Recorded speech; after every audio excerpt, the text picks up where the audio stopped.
C'est la seconde partie de l'Africa Newsroom et nous sommes toujours en compagnie de Georges Jacquat, directeur de cabinet du secrétariat national extérieur du FPI, le Front populaire ivoirien, Lucien Pambou, Jean-François Akanji-Kombe, nos éditorialistes. Le dossier spécial précédent, en cette semaine spéciale Côte d'Ivoire, était centré sur le RDR, le parti au pouvoir, et celui-ci l'est autour du FPI, le Front populaire ivoirien, parti d'opposition. Voici le dossier du jour.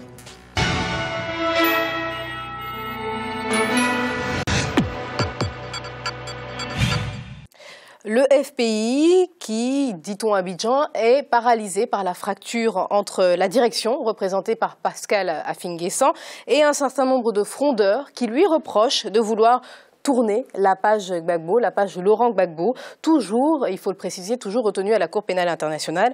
La question est donc de savoir si ces opinions divergentes ne mettent pas en péril ce parti. Reportage d'Olivier Conan, notre correspondant en Côte d'Ivoire. Le Front populaire ivoirien FPI vit sa crise la plus grave depuis la chute du régime de l'ancien président Laurent Gbagbo le 11 avril 2011. Le Front populaire ivoirien a été créé en 1988. Son leader Laurent Gbagbo a accédé au pouvoir en gagnant l'élection présidentielle de 2000. En 2002, un coup d'État manqué se transforme en rébellion. Après 8 ans de crise, il perd l'élection présidentielle de 2010. La crise post-électorale déchire le pays et entraîne sa chute. La direction du FPI se retrouve en prison. Aujourd'hui, le parti tente de se repositionner. Pour cela, il doit résoudre ses contradictions internes. Avec d'un côté la direction incarnée par le président Pascal Affi-N'Guessan et de l'autre des frondeurs emmenés par le vice-président Laurent Akoun. Ils soupçonnent Pascal Affi-N'Guessan de vouloir tourner le chapitre Laurent Gbagbo. Pour eux, pas de participation aux élections sans la libération de Laurent Gbagbo. Ils ont obtenu le retrait du parti de la CEI, la commission électorale indépendante, décidée par le comité central. Cette fracture paralyse le Front populaire ivoirien. Les deux tendances attendent le prochain congrès du parti au mois de décembre pour tenter d'imposer leur ligne. Ce sera l'occasion d'apporter des réponses aux défis à relever. Comment obtenir la libération de Laurent Gbagbo et des camarades en prison? Comment rassembler les différentes tendances au sein du parti? Faut-il aller aux prochaines élections générales pour reconquérir le pouvoir? Pour Pascal Affi-N'Guessan, le FPI doit aller aux élections. Mais le combat le plus urgent, c'est le procès des dirigeants et militants du parti, prévu le 22 octobre dernier et reporté à une date ultérieure. C'est d'après lui la troisième phase de la crise post-électorale. La première phase a été la phase militaire. Elle visait à installer M. Ouattara au pouvoir par les armes. Cette phase a vu l'arrestation du président Laurent Gbagbo, suivie de sa déportation, d'abord dans le nord du pays, puis à la prison de La Haye. Nous avons assisté ensuite à la seconde phase, que l'on peut appeler la phase institutionnelle. Elle a consisté à chasser les pro-Gbagbo de toutes les institutions de l'État, en les excluant notamment du processus électoral et en mettant en œuvre une politique d'épuration dans l'administration. Nous voici à présent dans la troisième phase, la phase judiciaire. Elle est destinée à priver les pro-Gbagbo de leurs droits politiques à travers une véritable persécution judiciaire. Pour le camp du vice-président du FPI, la politique de conciliation menée par Pascal Affi-N'Guessan vis-à-vis du pouvoir ne parviendra pas à faire libérer leurs camarades des geôles nationales et étrangères. Laurent Gbagbo est détenu à La Haye, aux Pays-Bas, par la Cour pénale internationale. Pour eux, il faut changer de stratégie. Le point de vue des frondeurs a prévalu pour le boycott du recensement général de l'habitat et de la population. Ils ont également obtenu le retrait du parti de la CEI. Pour eux, Pascal Affi-N'Guessan aurait dû en tirer les conséquences et démissionner. Le président de ce parti n'est pas en cohésion avec la vision de la majorité, l'orientation de la lutte que donne la majorité. On ne peut pas imposer à un président une ligne qu'il ne partage pas. Bon, il aurait pu démissionner aussi. Donc le congrès n'aurait jamais eu lieu, mais il ne veut pas démissionner, donc on va se référer à ceux qui l'ont élu. Pour résoudre les tensions au sein du FPI, un comité de médiation a obtenu que les frondeurs acceptent la décision du président Pascal Affi-N'Guessan de procéder à des changements dans la direction du parti. En contrepartie, un congrès sera organisé pour l'élection d'un nouveau président du parti pour consacrer son unité. Nous avons tous la même façon de voir les choses. Mais nous avons un objectif commun qui est que nous luttons pour le socialisme, l'accession au pouvoir par la voie des urnes. Et ça qui est notre leitmotiv. Donc à partir de là, celui qui veut vient avec nous, avec ses idées, qui peut ne pas forcément être en conformité avec les idées de l'autre. Mais c'est dans le débat qu'on trouve toujours un point d'entente. Au FPI, le contentieux électoral de 2010 est toujours vif dans les mémoires. Une frange de la formation rejette toujours le résultat des urnes. Tout tourne autour d'une seule question. Qui a gagné les élections de 2010 en Côte d'Ivoire? Si c'est Laurent Gbagbo, comme nous le pensons, puisque le Conseil constitutionnel l'a déclaré président élu, et nos textes ne permettent pas de déclarer deux présidents élus. Non, c'est un président élu qui est déporté à la CPI. À l'évidence, une partie du FPI n'a pas encore tourné la page. Cela rend d'autant plus difficile le processus de réconciliation nationale initié après la crise. Une mission confiée à la CDVR, la Commission Dialogue, Vérité et Réconciliation, présidée par l'ancien Premier ministre Charles Kounambani et composée de certaines personnalités du FPI. Le fait de donner l'occasion aux victimes de s'exprimer, c'est un aspect important de la guérison de notre société. Que les gens disent ce qu'ils ont subi pour se soulager eux-mêmes et que la société entende ce qui est arrivé et que la société soit en mesure de réparer les personnes et réhabiliter les biens. Je crois que c'est cet ensemble-là qui fera que la réconciliation aura un sens, aura un contenu. Le congrès du FPI va s'atteler à concilier les tendances du principal parti de l'opposition. L'ombre de l'ancien président Laurent Gbagbo va planer sur le congrès, puisque sa libération en est le thème central. Il nous faut aller à ce congrès pour lutter et fédérer tous les mouvements en faveur de la libération du président Laurent Gbagbo, qui est pour nous la condition indispensable pour que la réconciliation nationale vienne en Côte d'Ivoire. Mais aussi, à partir de ce congrès, nous allons nous remobiliser pour aller à la conquête des libertés perdues. Et enfin, nous allons continuer la remobilisation pour aller à la reconquête démocratique du pouvoir d'État. Le Front populaire ivoirien est à la croisée des chemins. Le parti est à la recherche de son unité pour réaliser son objectif principal qui est celui d'obtenir la libération et le retour de son chef historique. Le FPI refuse de tourner la page Laurent Gbagbo au risque de mettre en péril son positionnement sur l'échiquier politique ivoirien. La chute du régime est un traumatisme encore vivace pour beaucoup de militants. Si l'essentiel de la formation s'entend sur le principal objectif, qui est le retour au pouvoir, une partie refuse de sacrifier son ancien leader, Laurent Gbagbo. Un débat que le Front populaire ivoirien va tenir au cours de son 3e congrès ordinaire. Un congrès qui s'annonce comme celui de tous les dangers pour Pascal Affi-N'Guessan. Pourra-t-il se maintenir à la tête du parti face à une candidature de Laurent Gbagbo proposée par ses adversaires? C'est le véritable enjeu du congrès qui se tiendra du 11 au 14 décembre 2014. Jean Jacquat, beaucoup d'interrogations suite à ce reportage. On a vu qu'effectivement les positions de Pascal Affi-N'Guessan sont contestées au sein du FPI, qu'un congrès pourrait être organisé pour le remplacer, mais qui pourrait remplacer Pascal Affi-N'Guessan? Qui pourrait fédérer autant que Laurent Gbagbo? Est-ce que le fait de vouloir à tout prix la libération de Laurent Gbagbo ne dévie pas l'objectif principal du FPI en tant que parti politique? Avant de répondre à vos questions, je voudrais, comme nous sommes sur le thème du FPI, lancer un appel au pouvoir de M. Ouattara, qui, depuis le 24, détient en prison le 11e vice-président du Front populaire ivoirien, le camarade Lida Kouassi. Donc je voudrais interpeller le pouvoir là-dessus pour qu'il puisse remettre en liberté notre camarade pour qu'il n'ait pas encore un autre prisonnier politique, parce que déjà nous avons du mal à libérer ceux qui sont en prison. Le message est passé. Maintenant, concernant la crise au sein du FPI, pour moi, ce n'est pas forcément... C'est normal. C'est normal parce que le FPI est une grande organisation. Et au sein de toute organisation, aussi dynamique comme le FPI, on observe qu'il y a des crises de leadership. Il n'y en avait pas sous Laurent Gbagbo. Par ailleurs, oui, justement, Laurent Gbagbo est le fondateur, on va dire, l'un des membres fondateurs et celui qui incarne l'esprit du FPI. Donc, il ne peut pas avoir de crise de leadership en son temps. Même, je veux même dire qu'il y en a eu au départ, quand le FPI prenait son envol dans l'opposition. Il y a eu des oppositions. D'ailleurs, il y a certains qui sont partis du FPI. Ils ont créé le FPI Renaissance, etc. Après, ils sont revenus. Donc, les crises existent.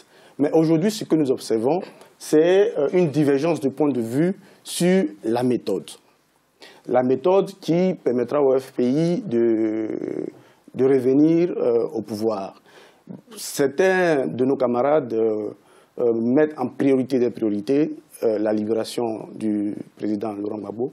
Et puis, d'autres proposent que nous allions à la reconquête du pouvoir pour faciliter justement cette libération. Avant de passer la parole à Jean-François, il faut aller droit au but. Quelle est votre position ? Moi, j'ai une position que défend le parti. C'est-à-dire que je suis... Il y a deux partis, il y a deux positions défendues. Je suis représentant de l'institutionnel. Donc, l'institutionnel, aujourd'hui, est le président Pascal Affi N'Guessan. Donc, si c'est cette position-là que je dois défendre. Mon point de vue personnel n'a pas forcément d'effet sur le débat que nous avons à tenir. Jean-François, alors vous avez suivi comme nous ce reportage. Il y a deux camps, on peut le dire, au sein du FPI. Ceux qui demandent impérativement la libération de Laurent Gbagbo et des autres prisonniers politiques. Et puis ceux qui estiment qu'il faut aller de l'avant et qu'il faut poursuivre le combat politique. Alors selon vous, à quoi peut conduire cette situation? Peut-on changer de président? Vers quoi va-t-on avec le FPI? Je pense d'abord que le débat qui a lieu au sein du FPI est un débat normal. Dans tout parti, il y a des débats sur les orientations politiques, c'est normal. Et par ailleurs, ce débat-là est, je crois, l'indice qu'il y a quelque chose qui ne va pas. De la crise post-électorale et de ce que nous savons qui en a suivi, mortifère comme nous le savons, il n'y a pas qu'un camp qui a trempé la main dans le sang. Donc, par voie de conséquence, c'est aussi l'indice qu'il y a quelque chose qui ne va pas lorsque, à la suite d'un conflit comme celui-là, on ne poursuit qu'un seul camp. Donc, cela étant dit, je pense que d'un point de vue politique, et j'ai beaucoup de chance d'être seulement éditorialiste ici et de ne pas être responsable du FPI, donc être soumis à la loi majoritaire, donc je peux au moins parler de ce qui est raisonnable. Et ce qui est raisonnable, me semble-t-il, n'est pas la position qui a été prise par les frondeurs, qui ont le don de de figer le temps, comme si le temps était figé aux dernières élections. Le temps politique avance. Le temps politique de demain immédiat, c'est les élections présidentielles. Il s'agit de préparer les élections présidentielles. Je pense que la position la plus raisonnable, de mon point de vue, naturellement, tout à fait modeste, serait de lutter, ou en tout cas de militer, pour qu'il y ait le rétablissement de l'équilibre des poursuites. Je ne dis pas des culpabilités, parce que la justice doit faire son chemin, au moins de l'équilibre des poursuites, qu'on poursuive tout, quel que soit le camp, ceux qui ont commis des méfaits dans ce pays, ou qu'on soupçonne d'avoir commis des méfaits dans ce pays, mais en même temps que le parti fasse sa mue et finisse par se trouver un leader, quitte à ce que l'ancien leader revienne un peu plus tard. Nous sommes devant des échéances qui doivent être préparées par un grand parti, comme cela a été rappelé. Donc je pense que la position de la gouvernance du parti d'aujourd'hui me semble être la seule tenable d'un point de vue politique, même si la majorité a décidé autrement. Et si, Lucien, ceux qu'on qualifie de frondeurs sont majoritaires, comme on a pu l'entendre dans ce reportage, que faire dans ce cas-là? Parce que vous allez peut-être me dire le contraire, Monsieur Aka, mais je pose la question à Lucien d'abord. Oui, bien sûr. Quand on écoute Monsieur Aka, quand on écoute Jean-François, l'institutionnel, effectivement, doit avoir la priorité. Mais restons dans la vie des partis politiques. La vie des partis politiques est beaucoup plus complexe que ce qu'on veut bien le dire. On veut, au nom d'une cohésion politique et sociale, accepter le principe défendu par M. Aka et par Jean-François, à savoir que le FPI doit aller effectivement aux élections. Sauf que vous avez effectivement, au sein des partis, des gens qui espèrent qu'il y a un certain nombre de données démocratiques qui ne sont pas respectés. Il y a un certain nombre de préalables qui ne sont pas respectés. Ceux-là pensent que, en effet, pour tourner la page, la page Gbagbo, il faudrait que les problèmes soient mis sur la table. Et sans être dans la peau de ces institutionnels comme M. Aka, qui est un institutionnel, ils peuvent penser en effet qu'on veut sacrifier M. Gbagbo, le mettre en perte directe. C'est une position. Il y a l'autre position qui consiste toujours chez les frondeurs à regarder le problème en se disant mais si nous allons dans la négociation, qu'est-ce que nous allons en tirer, sachant que nos leaders, effectivement, vous avez dit vous-même, M. Aka, que M. Lila Moïkwasi est emprisonné, donc récemment, et qu'il faut le faire sortir. Alors, il y a une contradiction. Je pense que le problème de M. Affi-N'Guessan, c'est qu'il n'arrive, après avoir été quelqu'un de très proche de M. Gbagbo, c'est qu'aujourd'hui l'emprisonnement de M. Gbagbo lui pose un problème. Il n'arrive pas à avoir une stratégie très claire. Quelle est sa stratégie claire vis-à-vis de l'espace politique ivoirien ? Quelles sont les modalités de travail dans la négociation avec le gouvernement en place? Comment se situe-t-il vis-à-vis des oufouettistes et vis-à-vis du RDR? Il dit, en effet, il faut aller de l'avant. Mais aller de l'avant, ça n'a pas beaucoup de sens intellectuellement. Georges Aka. Je voudrais peut-être balayer le terrain pour permettre à tout le monde de comprendre la situation dans le fond. Personne n'a demandé de tourner la page du président Gbagbo. Je voudrais ici dire solennellement que pour nous, au FPI, que ce soit les fondeurs ou la position officielle du président, c'est que le président Laurent Gbagbo est un acteur majeur de la réconciliation en Côte d'Ivoire. Donc il ne peut pas y avoir de réconciliation sans lui. Et c'est pour ça d'ailleurs que le Front populaire ivoirien a proposé les États généraux de la République. C'est on va dire, un forum dans lequel on posera tous les grands problèmes qui minent la vie politique ivoirienne. Les problèmes, on va dire, d'éligibilité d'ailleurs de M. Ouattara, les problèmes de justice, les problèmes de foncier, etc. De sorte à ce que quand on sort de là, on ne revienne plus sur les fondamentaux de la crise. Par ailleurs, quand on parle d'aller aux élections, on ne parle pas d'aller aux élections à tous les prix. Nous avons posé un certain nombre d'exigences. Et ces exigences-là peuvent être résolues dans le cadre des États généraux de la République, comme dans la négociation, qui d'ailleurs, je le rappelle, n'est pas une idée du président Pascal Affi-N'Guessan. C'est une plateforme qui a été mise en place depuis la reprise des affaires par M. Ouattara en 2011. Donc, le président Affi étant sorti de prison, est resté dans la continuité de ce que ses prédécesseurs, le camarade Miaka, a commencé à négocier avec le pouvoir. Seulement, nous avons des exigences de libération des prisonniers, de mise en condition sécuritaire du retour des exilés, de désarmement, etc. Mais si toutes ces conditions ne sont pas remplies, bien entendu que ces élections-là risquent de ne pas avoir lieu. Donc, de ne pas avoir lieu ou vous risquez de ne pas participer à ces élections? On verra bien, parce que vous nous apprenez quelque chose sur ce plateau, M. Aka? Tout à fait, parce que des élections en Côte d'Ivoire, on a vu comment l'appel de boycott a eu des échos au sein de la population. Donc, que vaut une élection si ce sont 10 ou 15% de la population qui participe? Donc c'est comme ça que vous voyez les choses. Bon, voilà. Nos éditorialistes veulent rapidement, il me semble, réagir à vos propos. Jean-François d'abord, Lucien juste après. Oui, je trouve que les propos qui viennent d'être tenus alimentent un peu ce que je craignais. C'est-à-dire que nous sommes dans une situation où il y a un blocage politique majeur et un blocage politique sans issue si on suit ce que l'on a entendu ici, c'est-à-dire les trois phases, libération de Laurent Gbagbo, reconquête des libertés publiques et ensuite aller à la présidentielle. Je crois que il faut... mon repère, c'est le bon sens. Aujourd'hui, si Laurent Gbagbo, à la suite de congrès qui va arriver, est proclamé candidat à la présidence de la République, croyez-vous que cela va changer quelque chose à l'agenda judiciaire à La Haye? Non. On va créer des conditions d'une autre crise. Donc, je crains que précisément cette situation de blocage conduise, et j'espère que non, à une explosion au sein de la société. Il faudrait espérer que le FPI ne conduise pas et ne trompe pas la main là-dedans. Lucien, rapidement. Monsieur Aka, Sur la nationalité, sur la question foncière, le problème a été réglé par l'Assemblée en Côte d'Ivoire, hein, en août 2013. Pas du tout. Bien sûr, ça a été traité, bien. Bon. Ensuite, c'est le premier problème. Deuxième problème, commencez par faire le ménage chez vous, avant de demander les États généraux. Vous n'êtes incapable de vous entendre entre vous, et vous demandez des États généraux. Soyons sérieux. Vous voulez leurrer qui? Non. Donc, le problème est le suivant. Entendez-vous, faites le ménage chez vous, ayez des leaders concrets avec une stratégie, une doctrine. Peut-être qu'à ce moment-là, vous pourrez effectivement demander des États généraux. Mais n'inversez pas la preuve de la charge, ne mettez pas la charge. Parce que le point qui se pose, monsieur Aka, c'est que certains s'attendaient à ce que le FPI, et même observateurs internationaux, s'attendaient à ce que le FPI soit indivisible, uni, pour justement aller face au pouvoir actuel. Et là, ces fractures au sein du parti pénalisent et même ne vont pas forcément dans le sens du combat que menait Laurent Gbagbo.